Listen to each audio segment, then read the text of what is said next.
భోజనాలు సాయం చేశారు సార్. వారిని వాళ్ళ కుటుంబం ఆ పరమాత్ముడు ఆంజనేయ స్వామి తల్లి కాపాడి. అమూల్య ఆడబిడ్డ తల్లి మాకు 100 రూపాయలు సాయం చేసింది.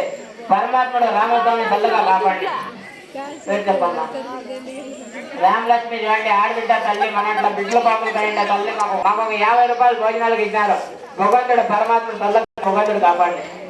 మన పవన్ కుమార్ అన్నాడు మాకు 200 సాయం చేశారు. ఒక 200 రూపాయలు వాళ్ళ తల్లి రూపాయలు సాయం చేశారు. భగవంతుడు కాపాడి.